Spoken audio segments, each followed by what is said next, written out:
Imagine a behemoth of steel and concrete, once a proud centerpiece of the city skyline, suddenly folding on itself in a thunderous ballet of dust and debris. That's the magic of explosive implosion, a demolition technique that transforms buildings into controlled avalanches, a spectacle as thrilling as it is precise. But why unleash controlled chaos when wrecking balls and wrecking crews exist? Buckle up, for we're diving into the explosive side of demolition, where science and spectacle co-mingle in a breathtaking display of controlled destruction. First, picture an unwanted, outdated, or structurally unsound building. Wrecking it the old-fashioned way, swinging a giant steel ball like a demolition pinata, might be messy, time-consuming, and frankly, less entertaining.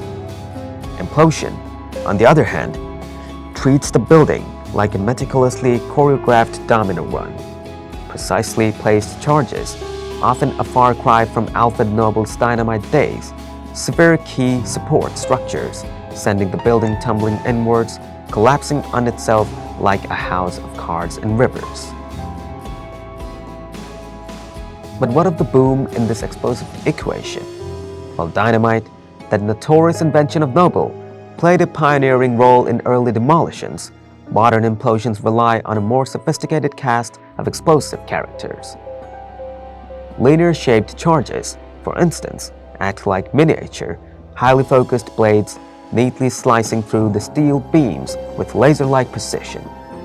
Other charges, more akin to controlled cuffs, weaken concrete columns, triggering a domino effect that sends the structure plummeting inwards. So, why this explosive tango instead of a more sedate dismantling? Implosion's benefits are numerous. For one, it's surprisingly precise, minimizing collateral damage to surrounding structures. Need to take down a building nestled between skyscrapers? Implosion can whisper it into rubble, barely disturbing its neighbors. Secondly, it's fast, often taking mere seconds to transform a towering giant into a manageable pile of debris. Time is money, and implosion saves both. Of course, like any good show, implosion has its effects. Dust plumes dance across the sky, and vibrations can echo through the city, a brief tremor announcing the building's final curtain call. But these are temporary inconveniences, far outweighed by the efficiency and precision of this explosive art form. Speaking of art, remember the Hulusi Tower in Hong Kong, once the tallest building ever demolished by implosion? In 2015, with a series of precisely timed booms, it gracefully pirouetted inwards, taking its 66 floors down to a whisper in just 19 seconds.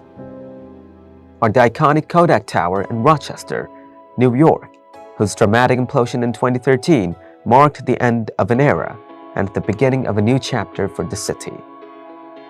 Implosion isn't just about brute force.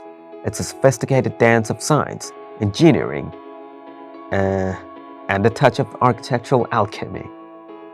It's where physics pirouettes with precision, and the weight of history crumbles gracefully to dust.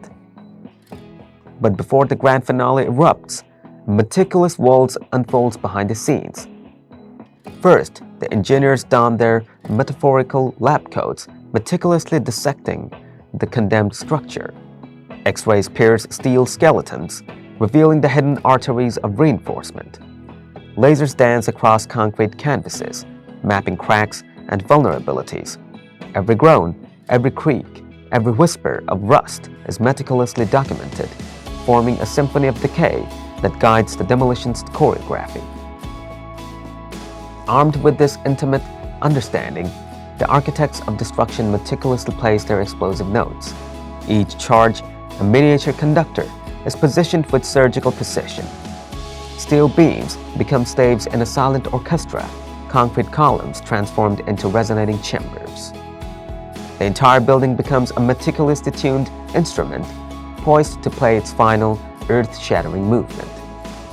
But the explosive maestro conducting this symphony isn't a hulking brute with a detonator.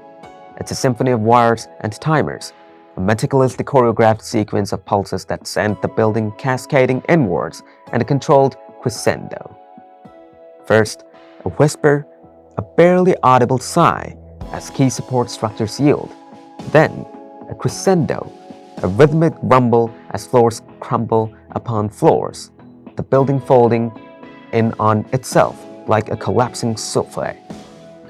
Finally, a sigh of dust, a settling silence that marks the end of the performance, leaving behind a stage of pulverized concrete and twisted steel, the ghosts of bricks and mortar applauding the controlled chaos. Implosion isn't just about demolition, it's about rebirth. It's about clearing the stage for new narratives, new chapters in the urban story. The rubble that settles after the dust clears isn't just debris, it's fertile ground for possibility. From the ashes of a hulking monolith, parks bloom, vibrant communities coalesce, and the echo of the final boom becomes a siren song for progress. But implosion isn't just a modern marvel. Its roots lie deep in the annals of history, where gunpowder first whispered its destructive potential.